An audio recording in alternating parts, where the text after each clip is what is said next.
much, Jane, for the introduction, and thank you all for having me here today. I'd firstly like to acknowledge the Gadigal people of the Eora Nation, the traditional custodians of this land, and pay my respects to elders both past and present. And thank you also, Miranda, for giving those exact words to me so I could be that eloquent at the beginning. I'd like to introduce myself. I'm Natalie. I'm head of workplace design at Lease. I'm an environmental psychologist, which is just kind of a made-up thing, clearly. Who is an environmental psychologist? I have a passion for people and their interaction with place, and I want to understand the power of place as an influence on our behavior, on how we think and how we feel wherever we go. I use the word power in the title of my topic, and I want to expand on what I mean by power. I think it's a fundamental underpinning of what I think about workplace and how it interplays. And it really, in my explorations of the word power, I started with this fellow. His name's Joe Nye, and he's pretty amazingly incredible. He's a doctor at Harvard and Oxford universities and one of the most well-published gentlemen on the topic of power. He's an advisor to the Obama administration and Clinton before him on foreign policy. There's a great quote that talks about most foreign policy has somewhere been touched by Joseph Nye. The reason I want to talk about him is he writes a lot about power, and he's been very influential on me in understanding what power really means, and influence in particular. I can only recommend, he's written about 15 books. There's a few here that I really like. His most concept that you may have heard of talks about smart power, but most recently he's been writing about soft power. And I think this is an interesting concept regarding the difference between hard and soft power. And that's where I might bring it into my topic. Hard power, as Joseph defines it, is in terms of nations. Countries have hard power. They have money, they have military force, they have a sense of influence over the world for those two things. But they also have soft power. Soft power is the ability to create an idea that other people want to be a part of. That's a really interesting concept when you think his most recent book is called Is the American Century Over? Again, I could talk for an hour on that, but I won't, of course, and I'm not the authority on it. But he talks about whether the idea that America has a lot of hard power, but it also has a lot of soft power, and contrast this with a nation such as China about whether they have soft and hard power and how influence over the world. The conclusion to Is the American Century Over is kind of no, but it takes about 500 pages to get there, and it's probably influenced by the fact he's an American, but nonetheless. What's this got to do with workplace and property and workplaces that we create every day and we work in every day, I hear you ask? I'd like to relate these ideas of the workplace as having soft and hard power for an organization.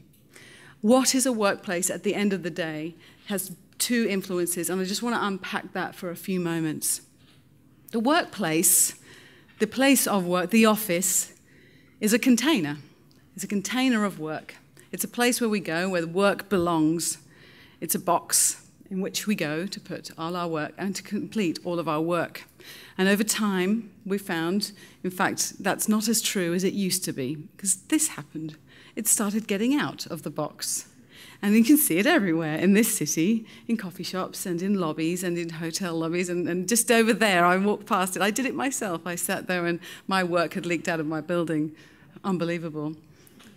To the point where even this happens. So you don't need to be anywhere near the box to work itself. And of course, this has been greased. This move, this shift has been completely fueled by the process of work. So my little cogs, where all the processes of work used to happen in the container, clearly that's not the case anymore. And I can use this age-old analogy of photography to tell that story. Back in the day, I can remember back in the days, it's not that long ago, I hope, where the process was very hard copy, hard to change, and it was contained in one place and very specialist. And clearly technology has changed, and we've shifted from that to a digital world, to even, my kids don't know what either of those things are. To be perfectly, they know what they are, but they never see them in real life. Because I don't take photos like that anymore. I take photos like that, which is on that thing. So the analogy holds true. The technology has smoothed in workplace, has changed unbelievably, and that is why the relationship with the box has changed completely. And what do we see happening in the box these days is the one thing predominantly that can't be replaced with technology. And probably the one reason we all love to come to things like this, and it's that. It's the thing where you can see me and I can see you, and we have chemistry between us because we're face-to-face. We escalate to face-to-face all the time. You ring somebody up, can you send me this? Well, no, I can't, it's confidential. Well, just email it to me with all the bits taken out. Why don't we meet for a coffee and I'll walk you through it? We escalate to the real relationship all the time. So the question we often ask our customers when we are talking to them about what's in the box, if you could take everything out of the box, what's the first thing you'd put back and why? And they talk to us a lot about connecting people and ideas. That's how ideas happen when we come together. That's how things move forward. So the hard power of a workplace, if it was a container for work, is what is the process should it contain? How can it be fit for purpose today, and at what cost? The hard power of a workplace is that it is the second largest cost influence on our businesses after people. And if we're there, if the workplace is for people, how should that relationship play out? What should we put in it? And how should it influence our bottom line? What's the most useful thing to have in that box to fuel the real processes that you want to encourage in your businesses? But the workplace also has soft power. It has the ability to create an idea that I want to be a part of. And it's always done that. Those little buildings up there, big buildings, tiny picture, are the Chrysler building, and obviously our good friend, the Money Box building here in Martin Place in Sydney. These boxes, they aren't boxes at all. They're statements of power and of solidity, of technology. The Chrysler building reached for the sky in an aspirational way that captured that. They were about creating an idea, and they said to people, come and be a part of that idea. And that's not gone away. Except it's changed a little over time. What we find now these days, there's some amazing case studies still of incredible architecture, the aspiration of a Barangaroo, which I'll show you a picture of later, or other developments still make those statements, but they make them on the inside as well as on the outside. This is a tiny snapshot of Shelley Street, which is a building Macquarie Bank occupies down the road, and it's an expression on the outside. Very powerful expression. It's got that kind of lattice on the outside, very distinct, but on the inside it's arguably even more powerful. It creates an idea that we're connected, that we're open and transparent, we're trustworthy, and it creates an idea that this is a business I want to be a part of. And then something really cool happened over the road, a project we're very proud of at Lease, and Commonwealth Bank did both. They made a statement on the outside and in their community as well as on the inside. These are businesses are saying, we're not in that box up there anymore as the old-fashioned sandstone building. We're a bank of the community. We're going to be situated in it and we'll be closer to the ground, closer to the people, which is really interesting to us. The workplace of the future is not necessarily just about a desk and a chair and a floor that you belong to. It's actually about maybe a building or even a precinct. The Place Associates did in 2013 an interesting survey about asking people of different generations what they thought of as their workplace. And those over 45 said, I work at level 14 and 323 George Street. And those 35 and under in particular said, I work near Circular Quay. I work up by the cinemas. They talked in a much bigger way. They thought of, and I don't know if you've ever done this, you go to a barbecue or something and see people say, where do you work? I work at Lease. Oh, right, where are they? They actually want to know where I work, like actually where. Because it has an indicator on my lifestyle, my work style, what kind of business Lease is. Are we top end of town, bottom end? I say, well, I work in the Rocks. Oh, that must be fantastic. So do you get to go out at lunch? You know, that's that sense of, so place is really important to organizations. But this is a little snapshot of the network across New York after business hours. This is a snapshot of the connections being made by startups and one-time businesses like freelancers who are networking without any place. And for a while, up until 2012, we saw this huge rise in freelance and one-man bands. The contingent workforce in the US today is 30%. Of the full workforce, let alone in the future, which is predicted to go up to 50%. These single-person businesses and very small businesses are often placeless. So what happens to those guys and how do they network? Clearly, technology is helping them, but I come back to it. Place is also clearly very important. Since 2012, there has been a complete explosion in co-working centres and places those people can come to belong together. And they can leverage off each other's power, off each other's skills, I should say, rather, to actually be together. So even those in small businesses, in startups, in very one-man band, very freelance or very contingent worker basis, are still pulled towards a place where they can interact, where they can see eye to eye with somebody that they might want to do business with, or even just talk to and have a coffee with, which is kind of nice when you're with together. The power of place is not going away as such, even for those small ones. So how do we balance this soft power and hard power? How much is it worth in these somewhat troubled times? Well, it's not troubled so much as that cost pressure when we were in that troubled time has not gone away in my experience. Cost pressure's right here.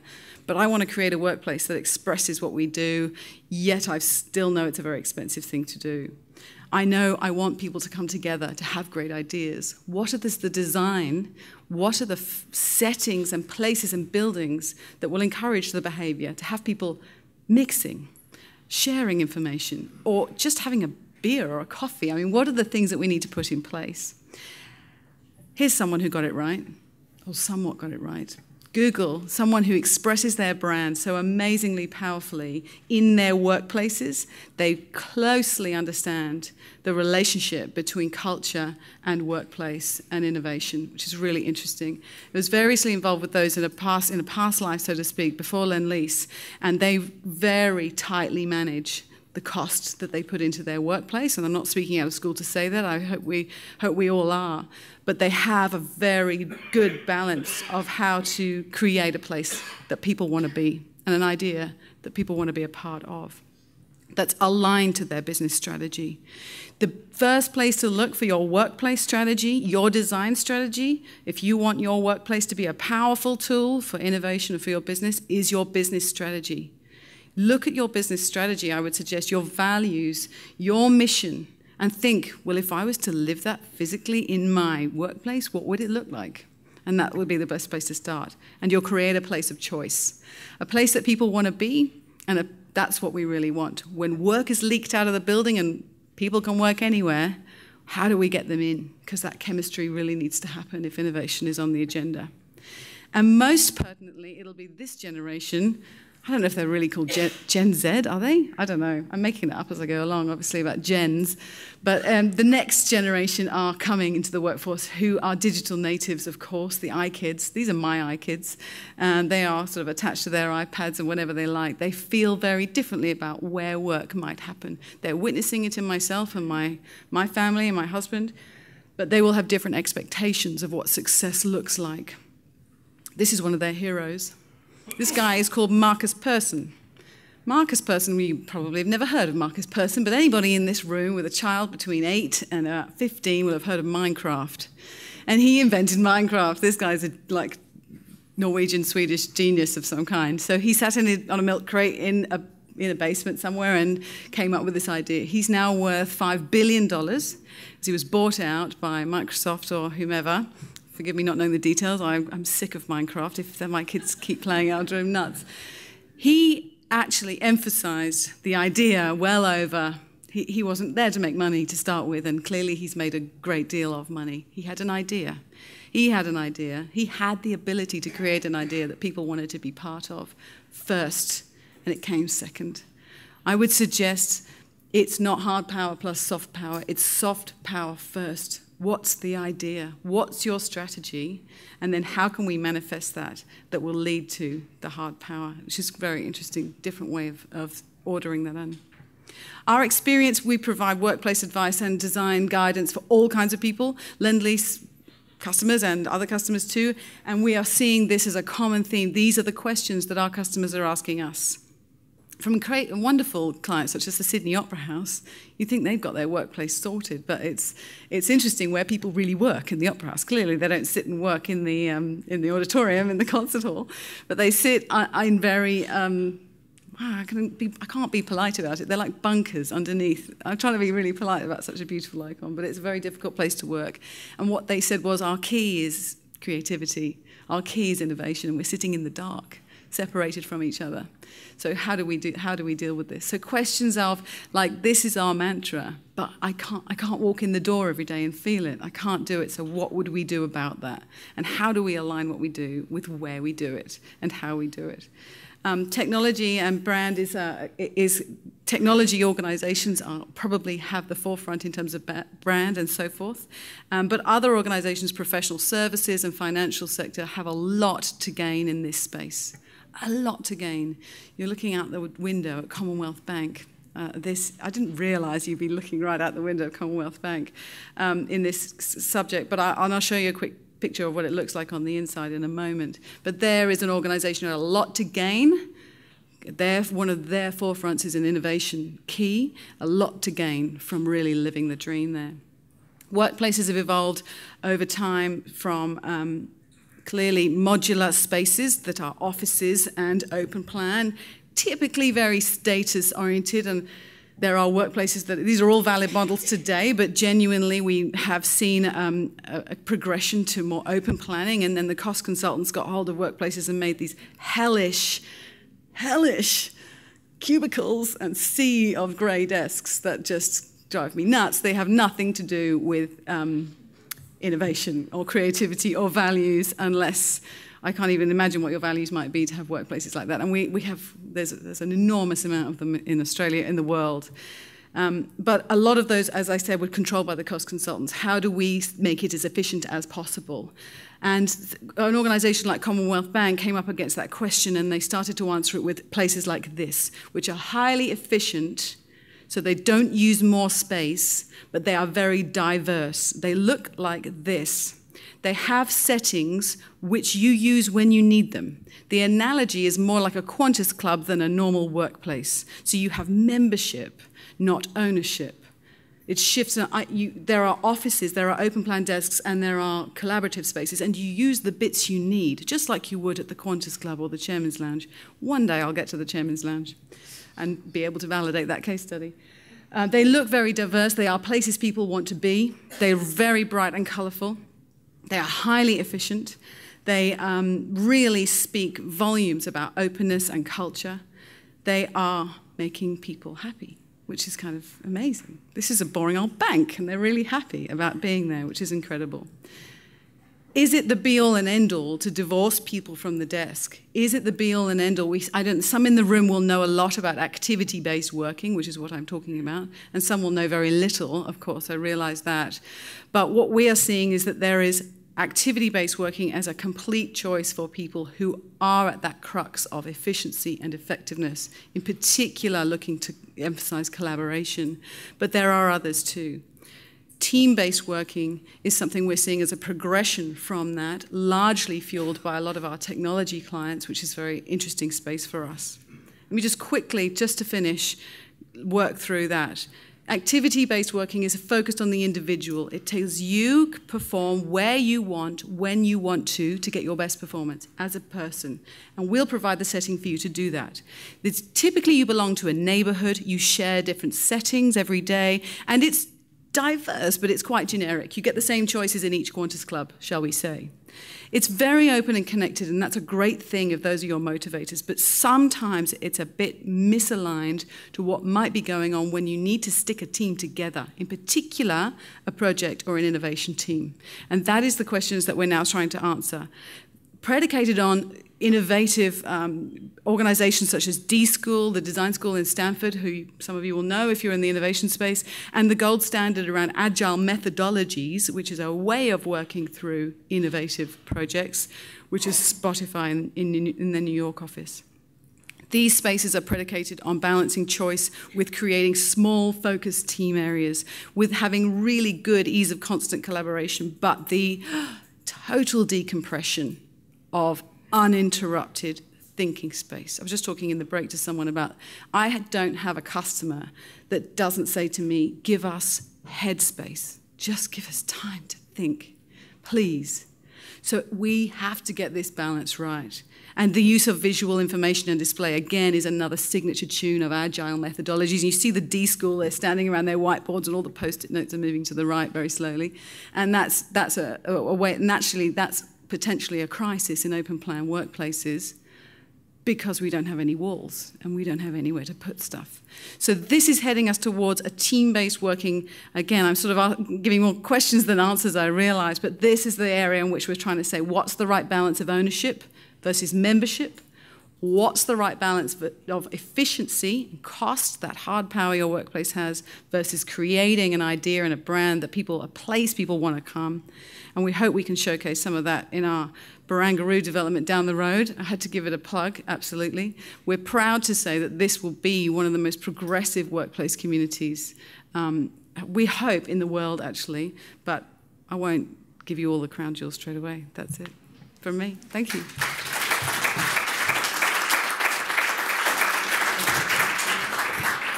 So we've got time for 1 or 2 questions. If anyone would like to pick Natalie's brain. Oh, straight up. Natalie, thank you. Great presentation. Please introduce yourself. Yeah, sorry. Jason Cotton from Nucleus. Some comment about depersonalisation. So in an activity-based environment, there is no individual personality, right? So I know at my desk I've got photos of my kids and stuff I did on the weekend and blah, blah, blah. Whereas that, it's all about the team, so there is no individuality. Where do you see that going and what effect might that have? I think team-based working will reintroduce a little bit of that. In the systems that, and some of the pilots and tests we're doing now, team-based working would have a team owner table. They'd have a kind of a clubhouse. So there's a little bit more license for that, which is really interesting. I agree with you, it's rather depersonalised, and it's a bit personal. I don't have photos on my desk, but you do, and it's sort of a little bit horses for courses on this one, for sure. But I think some of the activity-based workplaces, whereby the neighbourhoods are very big, it really does depersonalise, and I would say that was a shortcoming, for sure. We've seen generally from some of the early examples of ABW, activity-based, down to the more recent ones, neighbourhoods are shrinking, probably for that reason, that people do want to have a more personal experience at work. We want a place where we want to be. Everyone wants to like where they work. I mean, this is a no-brainer. And when you feel anonymous, it's never going to work. So I'd agree. I had actually quite a similar question. So if you can introduce yourself. Yeah, so I'm particularly related with transport, New South Wales. So one of the transport imperatives at the moment is congestion. And we were talking at a meeting yesterday actually about a similar concept of belonging to a desk. And a couple of people raised the point that the amount of time they spend now commuting to and from work, that their work now is considered almost an aspect of their home in a way. So that's the identity that they would not often place on their home. They spend so much time out of home but commuting to work. We're exploring some really interesting aspects of that, and I agree. There's a lot of transition time and home working. I mean, should we be working at home and so forth? When we are actually talking about the chemistry of bringing people together, is something very interesting happens if you put the work nearer to someone's home. So that's not in their home, but nearer to their home. So I live in the Northern Beaches. I was just talking to the Roche ladies who work quite near my home, lucky devils. But if there was a hub, a Lend-Lease hub, a Qantas Lend-Lease club or Qantas club where I could go to Manly and work. That might not suit some of my other team members who I need to have eyeball contact with 4 days a week, but 1 day a week I will mix with other Lend-Lease people who live in my area, and I'm very likely to make a great connection with them. There's a great MIT study about people who work and live in close proximity. We're likely to have kids at the same school, do the same kind of stuff at the weekend because we've chosen to live where we do. And you're likely to network across your business better as a result. So I might talk to someone in development and building and investment management where I never would have done before, but because we live near each other. Is there a case to say work hubs may need to leak out of the CBD to actually create better, more innovative, more diverse connections? I would say there's a case to test that out. I'd like everyone to thank Natalie again for her insight.